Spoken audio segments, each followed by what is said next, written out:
Hello, hello, English friends. Welcome back to Confident English Podcast, your cozy place to learn English at your own pace, step by step, with no stress. No stress, we promise. I'm Alex.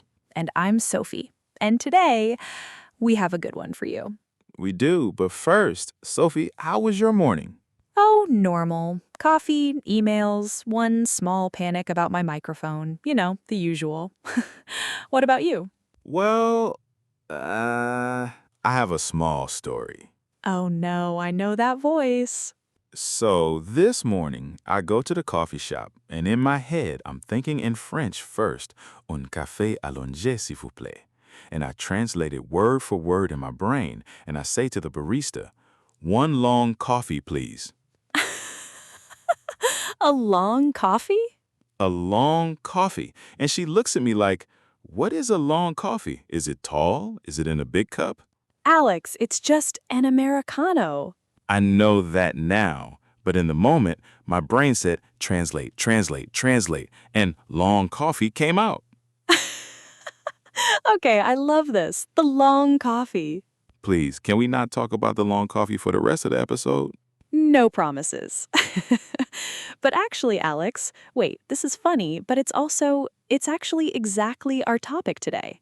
Oh, you're right, because you were translating in your head from French to English, word for word. Exactly. You were dubbing your thoughts like a movie. French words, then click, English words.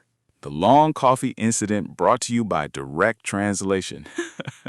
So today's episode is called Breaking the Dubbing Habit, Training Your Brain to Think in Native English.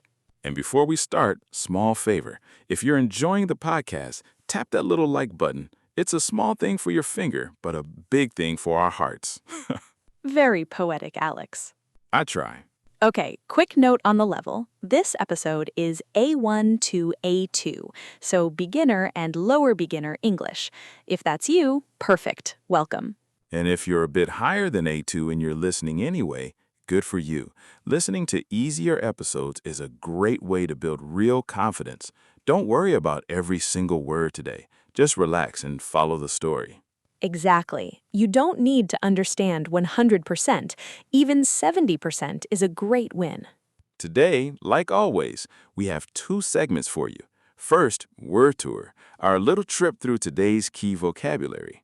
And then Say It Better, where we take a stiff, robot-like sentence and make it sound warm and natural. And here's a small mystery for you.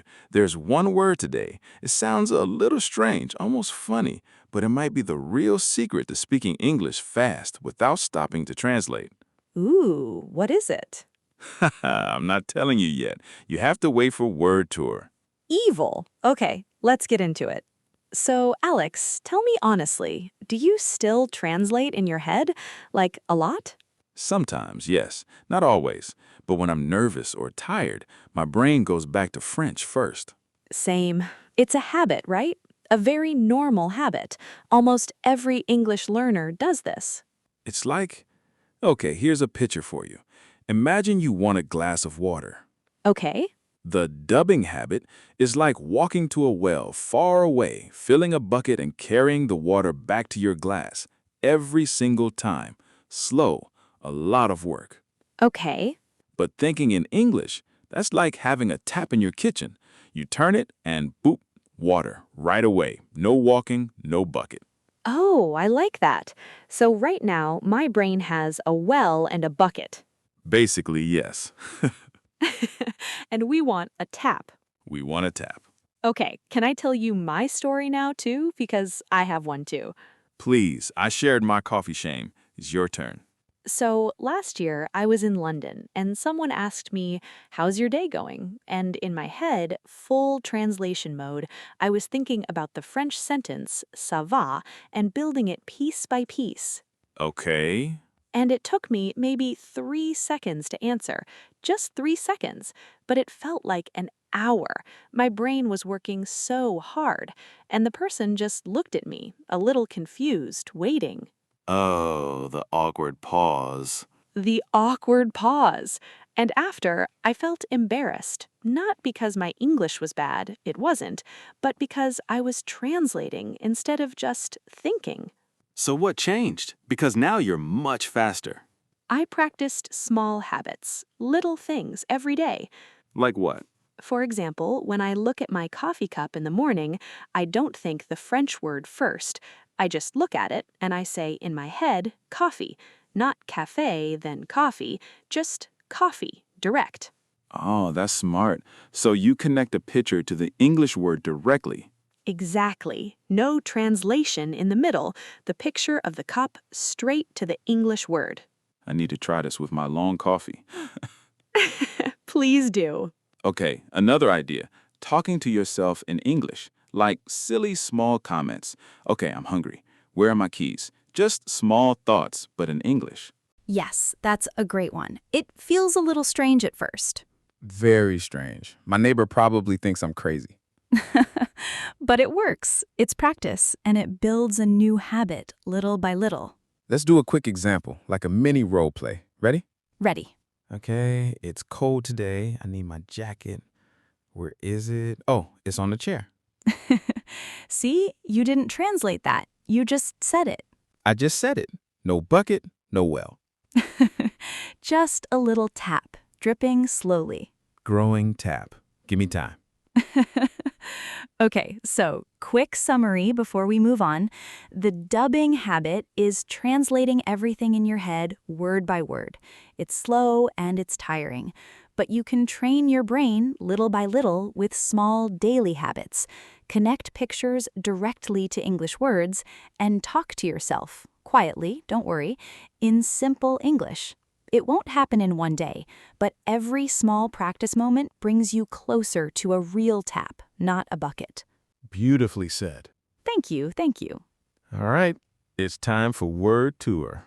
Our favorite little trip. 6 words today, all about today's topic. First word, translate. Translate. This means to change words from one language into another language. Example, I don't want to translate every word. I want to think in English. Second example, can you translate this word for me? Second word, habit. Habit. A habit is something you do often, almost without thinking, like a small routine. Example, translating in my head was an old habit. Second example, I'm building a new habit, thinking in English. Third word, brain. Brain. Your brain is the part inside your head that thinks, remembers, and learns. Example, my brain is tired after a long day of English practice. Second example, train your brain little by little every day. Ooh, wait, is my long coffee back? I said brain and my brain thinks coffee. It really is a running joke now. Fourth word, mistake. Mistake. A mistake is a small error when something isn't correct. Example, my long coffee was a funny mistake, not a big problem. Second example, it's okay to make mistakes when you speak English. Fifth word, practice. Practice. To practice means to do something again and again to get better. Example, Sophie practices thinking in English every morning with her coffee cup. Second example, practice makes it easier step by step. And now, Alex, do you want to reveal the mystery word? Yes, drum roll, please. The mystery word is automatic. Automatic. Ooh. Automatic means something happens by itself without you thinking hard about it. Very fast, very natural. Example, one day English will feel automatic for you, no translation needed. Second example, good habits become automatic with enough practice. That's the real secret, everyone. We're not trying to translate faster. We're trying to make English automatic. A tap, not a bucket. Exactly. Okay, quick recap of our 6 words. Translate, habit, brain, mistake, practice, and automatic. 6 little tools for your English toolbox. Now it's time for Say It Better. Where a stiff, correct sentence becomes a warm, natural one. Number 1. Stiff. I do not understand this word. Better. Sorry, I'm not sure what this word means. It's better because it sounds softer and more polite when you're speaking, not writing. Number 2, stiff. Repeat, please. Better. Sorry, could you say that again? It's better because repeat, please sounds like an order. Could you say that again sounds friendly and natural. Number 3, stiff. I am tired of translating.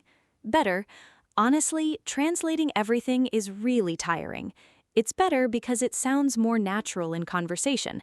Real people add small words like honestly and really. Number 4, stiff. I made a mistake. Better. Oops, I think I got that wrong. It's better because oops is light and friendly. It shows you're not worried about the small error. Number 5, stiff. I want to practice English. Better, I'm trying to practice a little English every day. It's better because it sounds more personal and it shows a real ongoing habit, not just one idea. 5 upgrades, 5 more natural conversations. Small changes, big difference. Okay, quick recap before we go. Our words today: translate, habit, brain, mistake, practice, and automatic. And the big idea, stop carrying water in a bucket.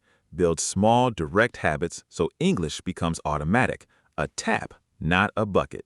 Your homework this week: choose one small moment in your day, maybe your coffee, maybe your walk to work, and try to think about it in English directly, no translation. Just one small moment, that's all. And here's a question for you, our listeners. What's your funniest translation moment, like Alex's long coffee? Please, someone make me feel better. Tell us in the comments, we really want to know.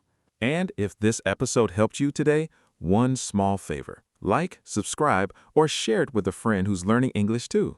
It really helps us keep making these episodes for you. All right, English friends. That's it for today's Confident English podcast. Keep practicing, keep smiling, and keep going, one small step at a time. See you in the next episode.